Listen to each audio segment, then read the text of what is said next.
इस मूवी के स्टार्ट में हमें एक फैमिली को दिखाया जाता है जो अपने बेटे बेन की बर्थडे सेलिब्रेट करने के लिए कैरेबियन सी पे आए थे। सब कुछ बिल्कुल नॉर्मल चल रहा था। जूलियन यानी बेन की मॉम स्विमिंग करने के लिए समुद्र में जंप कर देती है, जबकि बेन और उसके डैड टॉम फिशिंग में बिजी थे। अचानक जूलियन को स्विमिंग करते हुए ऐसा फील हुआ जैसे कोई बड़ी सी चीज उनके इर्द गिर्द चक्कर लगाने लगी हो। जब उसने रुक कर देखा तो समुंदर बिल्कुल नॉर्मल था, लेकिन तभी किसी ने उसे एकदम से समुंदर के अंदर खींच लिया। सेम उसी टाइम पर यॉर्क के इंस्ट्रूमेंट भी इन्हें खतरे की साइन देने लगे थे, पर बेन और टॉम ने उन पर ध्यान नहीं दिया क्योंकि वो फिशिंग कर रहे थे। डूबती हुई जूलियन अपने आप को बचाने की कोशिशों के साथ साथ टॉम को बहुत आवाज़ें देती है, लेकिन किसी का भी उस पर ध्यान जाता ही नहीं। अब तो जूलियन को ऐसा लगने लगा था कि जैसे पानी पीछे पीछे जा रहा हो, और साथ साथ पानी के वो भी। अब किस्मत से यॉर्क से दूर जाता जूलियन को टॉम ने भी नोटिस कर लिया और फौरन पानी में जंप कर दी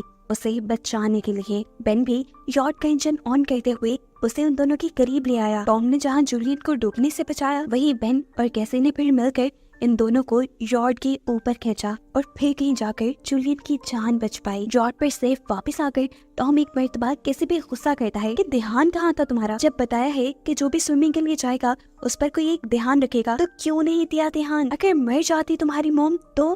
कैसी खुद भी गिल्टी थी। उसके सॉरी करने के बाद सभी इस वाक़ये को भुलाने की कोशिश करते हैं और रात में बेन का बर्थडे सेलिब्रेट करते हैं। इसी टाइम कैसी के बॉयफ्रेंड की कॉल आने पर वो नोटिस करती है कि शहर में बहुत बुरा तूफान आ रहा था, जो देखकर एक मिनट के लिए वो परेशान हुई क्योंकि वो इस टाइम सेफ जगह पर तो बिल्कुल नहीं थे। वो जाकर ये बात अपने मॉम डैड को बताती है और ये सब अब सेफ्टी मेजर्स चेक करने का डिसाइड करते हैं। जो करते हुए इन्होंने नोटिस किया कि व्हेल्स और शार्क्स इनके यॉर्क के इर्द गिर्द मंडला रही थी, और टॉम के अकॉर्डिंग व्हेल्स या शार्क ऐसा किसी तूफान के आने से पहले ही करती हैं, क्योंकि उन्हें तब लहरों का अंदाजा नहीं हो पाता। अब आने वाले तूफान का अंदाजा इन्हें हो चुका था, उससे तो इन्हें निपटना था ही, लेकिन उससे पहले इन शार्क से निपटना था। इन्हीं की बातों के दौरान एकदम से उनकी यॉर्क को एक जोरदार झटका लगता है, जिसे चेक करने के लिए अब टॉम पानी में गया तो उसने देखा यॉर्क पे एक बहुत ही स्वेयर डंट आ चुका था, जो जरूर किसी शार्क ने किया था। ये चेक करते ही टॉम जब अपनी यॉर्क पे वापस आया तो वो बुरी तरह जख्मी था।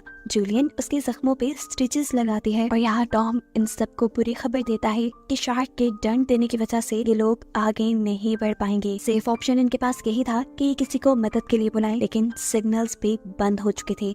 यहाँ तक कि यॉर्क का रेडियो भी कोई सिग्नल पिक नहीं कर रहा था। इस मुश्किल कंडीशन में टॉम अपने खाने पीने के सामान को चेक करने लगता है। उनके पास सिर्फ 4 दिन के लिए पीने का पानी था और कुछ नहीं, लेकिन टॉम को ये तसल्ली थी कि वो एक शिपिंग रूट पे हैं, यहाँ से शिप्स अक्सर गुजरती रहती हैं, कोई ना कोई उन्हें देख लेगा। इनकी इन्हीं बातों के दौरान अचानक बाहर से इन्हें जोरदार आवाज सुनाई देती है। बाहर जाकर जब इन्होंने देखा तो एक मेट्रॉइड बिल्कुल जमीन से टकराने वाला था और इनकी शिप की तरफ आ रहा था। उससे बचने के लिए टॉम जल्दी से अपनी यॉर्क का इंजन ऑन कर देता है। हालांकि वो जानता था अगर उसने ऐसा किया तो उसकी शिप तबाह हो जाएगी, और बिल्कुल ऐसा ही हुआ। यॉर्क का इंजन तबाह हो गया और दूर से एक दूसरा मेट्रॉइड भी उनकी तरफ बढ़ने लगा। अपने आप को बचाने के लिए कुछ और तो कर नहीं सकते थे, इसलिए लोग तेजी से यॉर्क के निचले हिस्से की तरफ चले गए और लाइफ जैकेट्स भी इन्होंने पहन ली। जिसके बाद बस इन्हें एक जोरदार आवाज सुनाई दी और ये सब बेहोश हो गए। इन्हें जब होश आया तो ये सब जिंदा थे। चोटें तो इन्हें बेशक आई थी, लेकिन हैरानकुन बात ये थी कि अब इनकी बोट के अंदर एक बहुत बड़ा होल होने के बावजूद भी इनकी बोट के अंदर बिल्कुल पानी नहीं था। टॉम और बेन ने जब बाहर जाकर देखा तो इनकी बोट एक सहराई पथरीले इलाके पे आ गई थी। ये जगह बिल्कुल बदल चुकी थी। जहाँ पानी था वहाँ अब बस मिट्टी के पहाड़ रह गए थे। टॉम जल्दी से अब कंपास निकालता है और डायरेक्शन देखने लगा। तब जाकर उसे पता चला कि इस जमीन के साथ कुछ गड़बड़ी हो गई है। जमीन के सभी पोल्स चेंज हो गए हैं। जमीन के नॉर्थ पोल पे साउथ पोल आ गया था, जबकि साउथ पोल पे नॉर्थ पोल चला गया था। और ऐसे ही जहाँ पर सहरा थे, समुद्र का सारा पानी वहाँ शिफ्ट हो गया था और अब समुद्र की जगह सहरा बन चुकी थी। और ये चीज रियलाइज होते ही ये सब के सब शॉक रह गए।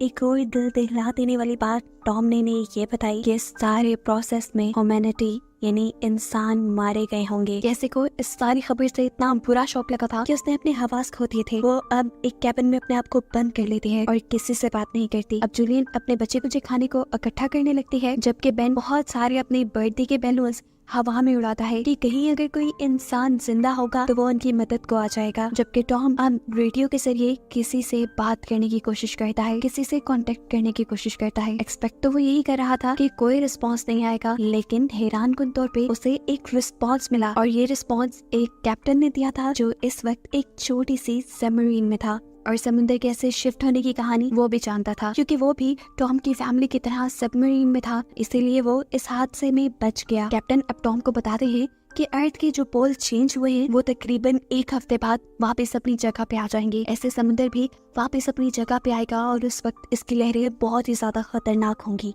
इसीलिए कैप्टन टॉम को मशवरा देता है कि तुम कोई ऊंची सी जगह ढूंढो और वहाँ पे चले जाओ, वहाँ पर तुम्हारे बचने के चांसेस ज्यादा हैं। ये बात सुनते हुए जूलियन फौरन अपने बच्चों को पैकिंग करने को कहते हैं, जबकि टॉम कैप्टन से रिक्वेस्ट करता है आपकी सबमरीन के अंदर भी बचने के चांसेस ज्यादा हैं, क्या आप हमारे बच्चों को रख सकते हैं। तब कैप्टन बताते हैं कि वो ये करना तो चाहता है लेकिन कर नहीं सकता क्योंकि उसकी सबमरीन बहुत छोटी है, उसका यहाँ पे एक साथी मारा गया है और ऐसे बस एक ही इंसान की जगह उसकी सबमरीन के अंदर है। या टॉम कैप्टन की मिन्नतें करता है प्लीज आप किसी तरह दोनों बच्चों को एडजस्ट कर लो, इसके बदले में आप मेरे से जो मदद चाहेंगे मैं आपकी करूंगा। कैप्टन अब उसकी बात मान गए थे। टॉम अब उस सबमरीन की लोकेशन का अंदाजा लगाता है और जूलियन को बताता है कि वो सिर्फ 2 दिन के अंदर अंदर वहाँ होंगे, यानी समुद्र की लहरों के वापस आने से पहले पहले ये लोग अपने बच्चों को सही सलामत उस सबमरीन तक पहुँचा देंगे, जिसके बाद उनकी जान बच जाएगी। अगली सुबह ये पूरी फैमिली अब अपने सफर को तैयार थी। तभी टॉम ने देखा कि दूर से एक अजीब सा आदमी अपने डॉग के साथ यहाँ चला रहा है। टॉम ने नोटिस किया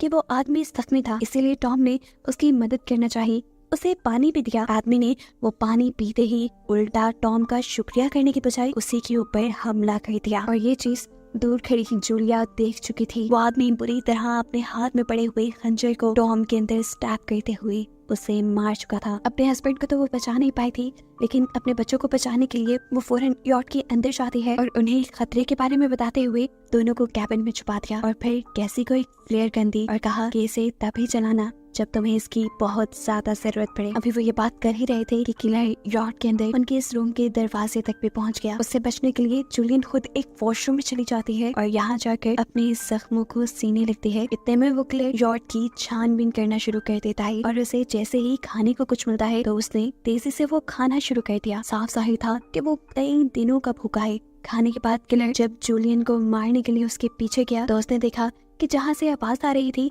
वो कैबिन तो खाली था। असल में जूलियन बोट में हुए सुराख से निकलकर भाग चुकी थी, लेकिन उसकी बदकिस्मती कि उसे इस किलर के डॉग ने देख लिया जो उस पर भौंकने लगता है और उसे चुप करवाने के लिए जूलियन उसे मार देती है और खुद बोट के नीचे छुप जाती है। वैसे तो वो किलर को ना मिलती, लेकिन किलर ने जब दूर अपने डॉग को मारा देखा तो वो समझ गया कि जूलियन बोट से बाहर है। अब जैसे ही किलर उसे पकड़ने के लिए बोट से नीचे उतरा, जूलियन बोट की दूसरी तरफ से एक दूसरे टूटे हुए शीशे को अपना रास्ता बनाते हुए बोट के अंदर आ गई, लेकिन उसकी बदकिस्मती कि थोड़ी ही देर में पकड़ी गई वो उस किलर के हाथों। किलर उसे बालों से पकड़ के खूब टॉर्चर करता है, उसका गला दबाने लगता है, जबकि जूलियन अपने आप को बचाने के चक्कर में उसके साथ लड़ने लग जाती है। कैसी जो कैबिन से ये सब कुछ देख रही थी उसे लगा ये सही मौका है फ्लेयर गन यूज करने का। उसने यहाँ पे फ्लेयर गन चला दी जिससे उस आदमी को तो ज्यादा नुकसान नहीं हुआ, लेकिन उनकी यॉट जलने लगी। अब अपने आप को बचाने के लिए जूलियन जल्दी से अपने दोनों बच्चों को लेकर इस यॉट से निकल गई। जहाँ से बाहर निकलते हुए उस किलर ने दोबारा जूलिया के ऊपर हमला किया, लेकिन इस मर्तबा जूलियन ने अपनी टांग से उसे पीछे धकेलते हुए अपने आप को फ्री करवा लिया। बाहर जाते ही कैसी और बेन अपने डैड की डेड बॉडी को देखकर रोने लगी। उन्होंने ये सब नहीं सोचा था जो उनके साथ हो चुका था। बेन को लग रहा था कि ये सारा उसका कसूर है, ना वो कलरफुल बैलून्स वहाँ छोड़ता और ना ही ये इंसान उन्हें देखकर यहाँ तक आता। अब जूलियन भी अपने हस्बैंड के पास रो ही रही थी कि तभी उसने देखा कि किलर जल्दी ही यॉट से बाहर निकल आया है। यहाँ रुकना बहुत बेवकूफ था। वो अपने बच्चों को लेकर यहाँ से भागती है। भागते भागते ये लोग काफी थक चुके थे। ये लोग एक पहाड़ी के पीछे अब आराम करने के लिए रुकते हैं, क्योंकि इन्हें लगा कि उस किलर ने इनका पीछा छोड़ दिया होगा। यहाँ पर भी बेन बस रो ही रहा था। कैसी उसे हौसला देते हुए थोड़ा सा पानी देती है, लेकिन बेन ये पानी पीने से भी इनकार कर चुका था। अभी वो लोग ये सब बात ही कर रहे थे कि जूलिया ने देखा कि किलर अभी भी उनके पीछे है। ये तीनों जल्दी से किलर से बचने के लिए आगे भागना शुरू कर देते हैं। भागते भागते ये लोग थक भी चुके थे, लेकिन पीछे जब भी देखते तो किलर इनके पीछे ही होता। किलर से बचने के लिए ये लोग रुकते नहीं और भागते हुए एक ऐसी जगह पर पहुंचते हैं जिस जगह पर जहरीला पानी मौजूद था। यहाँ पर उन्हें कुछ भी हो सकता था, लेकिन जूलियन यही से आगे गुजरने का अपने बच्चों को ऑर्डर देती है। यहाँ से निकलते ही बेन की हालत खराब हो गई और जूलियन को रियलाइज हुआ कि बेन डिहाइड्रेटेड हो चुका है। उनके पास पानी की आखिरी बूंदें थी जो उन्होंने बेन को दी थी, लेकिन इतने से पानी से कुछ होने वाला नहीं था। इस पॉइंट पे आकर कैसी बिल्कुल अपना आप हार देती है। उसे अब भरोसा नहीं रहा था कि वो लोग जिंदा भी रहेंगे या नहीं। वो अपनी मौत को मान चुकी थी। इन सब से भी वो यही मानने को कहती है, लेकिन जूलियन उसे कहती है मैं जो कह रही हूँ वैसा ही करो, हम आगे बढ़ेंगे और मुझे पता है कि मैं तुम्हें बचा लूंगी। जूलियन के कहने पर कैसी और बेन ने दोबारा चलना शुरू किया और थोड़ी ही दूर जाने पे इन्हें एक प्लेन दिखा जो सालों पहले कभी तबाह होकर समुद्र में गिर गया होगा। ये लोग उस प्लेन के अंदर छुप जाते हैं और जूलियन यहाँ पर आखिरी मर्तबा अपनी फैमिली फोटो देखती है जो इन्होंने कल रात ही ली थी। इस फोटो को देखते हुए सब टॉम को याद कर रहे थे। रात भी काफी हो चुकी थी, ये लोग थके हुए भी थे। कैसी और बेन सो गए और जूलियन बेचैनी में उठकर इस प्लेन से बाहर आ गई, जहाँ उसने देखा कि रात के इस अंधेरे में भी किलर ने उनका पीछा करना नहीं छोड़ा था। किलर भी उसे देख चुका था। यहाँ पर जूलियन सोने की एक्टिंग करती है और जैसे ही किलर उसके करीब आता है तो जूलियन फौरन उठकर उसके ऊपर हमला कर देती है और ऐसे उसे स्टैब करते हुए मार डालती है। आखिर उनके सिर से ये खतरा तो टला। जूलियन भी अब सुकून की नींद सोई और सुबह जब ये लोग उठे तो इन्होंने देखा कि किलर की बॉडी बहुत बुरी हालत में थी और इससे इन्हें अंदाजा हो गया कि ये खाली समुंदर भी बहुत खतरनाक है। खैर अब इन्हें उस सबमरीन तक जाना था जहाँ पर कैप्टन था। अब जूलियन जिस टाइम तक मैप देख रही थी आगे बढ़ने के लिए, बेन को बहुत ही ज्यादा प्यास लगी हुई थी। वो जाकर पास के तालाब में पानी पीने लगता है। हालांकि जूलियन ने उसे यहाँ से पानी पीने से मना किया था, ये जहरीला तालाब था, लेकिन बेन को तो इतनी प्यास लगी थी कि उसने एक नहीं सुनी और जबरदस्ती जूलियन को उसका सर पकड़ के बाहर निकालना पड़ा। ये पानी पीने की वजह से बेन बीमार हो चुका था। अब जूलियन और कैसी उसके लिए एक शेल्टर बनाते हैं, जहाँ पर अभी इन्होंने कुछ देर ही आराम किया था कि अचानक जूलियन को अजीबोगरीब आवाज आने लगी। बाहर जाकर जब उसने देखा तो बहुत सारे क्रैब्स उन्हीं की तरफ बढ़ रहे थे। इनसे बचने के लिए इन्होंने भागना शुरू किया और दूर इन्हें एक बहुत बड़ी शिप नजर आई। ये एक कार्गो शिप थी जिसके अंदर बहुत सारे कंटेनर्स भी थे। इन्हीं कंटेनर्स के अंदर कुछ लोगों ने पनाह ली हुई थी। इन तीनों को देखते ही वो सारे के सारे लोग एक कंटेनर में जाकर उसे लॉक कर देते हैं और जूलियन दरवाजा खोलने के लिए मदद मांगने के लिए गिड़गिड़ाती रह जाती है। क्रैब्स का एक बड़ा तूफान अब इनके पीछे था। इनसे बचने के लिए बेन और कैसी कंटेनर के ऊपर चढ़ गए और जूलियन ने भी ऊपर चढ़ना शुरू किया, लेकिन तब तक एक क्रैब उसे काट चुका था। लेकिन जूलियन उसे हटाते हुए ऊपर आ गई। उसने अपने जख्मी पाँव को अपने स्कार्फ के साथ बांध दिया और फिर बेहोश हो गई। बेन और कैसी ने देखा कि वो क्रैब्स उस कंटेनर को काटते हुए उसके अंदर चले गए थे और वहाँ के लोगों पर उन क्रैब्स ने बुरी तरह हमला कर दिया। हालांकि जिन लोगों के पास वेपन्स थे उन्होंने वेपन्स के जरिए उन क्रैब्स को मारने की कोशिश तो की, लेकिन वो कितने भी क्रैब्स को मारते। खैर सुबह हुई और जूलियन को होश आया। उसने देखा कि उसकी दोनों बच्चे यहाँ नहीं है। वो बुरी तरह डर गई क्योंकि ये इतनी खतरनाक जगह थी कि कोई भी मर सकता था। जूलियन उनको खोने की डर से रोने लगी थी, लेकिन तभी दूर से उसे कैसी और बेन आते दिखाई दिए, जो असल में खाने और वेपन्स की तलाश में गए थे और अब क्रैब्स पे यहाँ से नजर नहीं आ रहे थे क्योंकि वो यहाँ से आगे शिफ्ट हो गए थे। उन्हें देखकर जूलियन की जान में जान आती है। जूलियन अब अपने क्रैब के काटे जख्मों का ध्यान करती है, जबकि बेन अपने इकट्ठे किए हुए वेपन्स को देखने लग जाता है। अब जूलियन अपने रेडियो के जरिए कैप्टन से कांटेक्ट करती है, जो उसे बताता है कि उसके ऊपर भी सी क्रिएचर्स ने हमला कर दिया है। वो बहुत ही ज्यादा जख्मी है और वो अब इनकी मदद नहीं कर सकता। साथ ही उसने अब जूलियन को ये भी बताया था कि समुद्र जल्द ही अपनी जगह पर वापस आने वाला है, इसीलिए तो ये सारी क्रिएचर्स वापस आ गई हैं।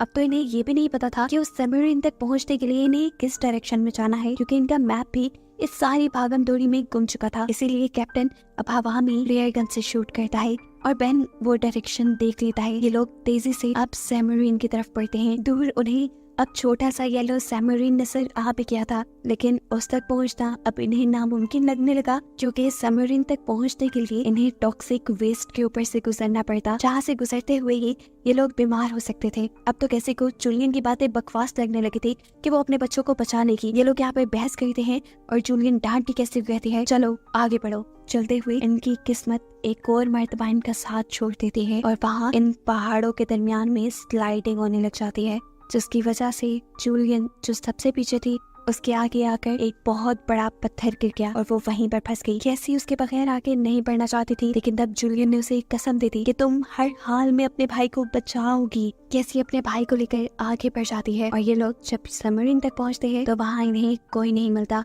ये बुरी तरह सबमरीन के दरवाजा खड़काने लगे, लेकिन तभी पीछे से कैप्टन निकल के आया जो बुरी तरह जख्मी था। कैप्टन ने उन्हें बताया कि उसके अब बचने के चांसेस बिल्कुल नहीं है और सबमरीन में 3 लोग बैठ सकते हैं। ये सुनते ही कैसी वापस पीछे की तरफ मुड़ी जहाँ उसकी मॉम स्टक हो गई थी। इस टाइम जूलियन गन के जरिए अपने करीब आने वाले क्रैब्स को मार रही थी और बुलेट्स उसकी तकरीबन खत्म ही हो गई थी। इससे पहले कि कोई और क्रैब उसके ऊपर हमला करता, कैसी उसके पास आकर उसे हाथ देती है। उसकी मदद से जूलियन फाइनली वहाँ से बाहर निकलने में कामयाब हो गई और ये दोनों भागते हुए अब वापस सबमरीन तक आ गए।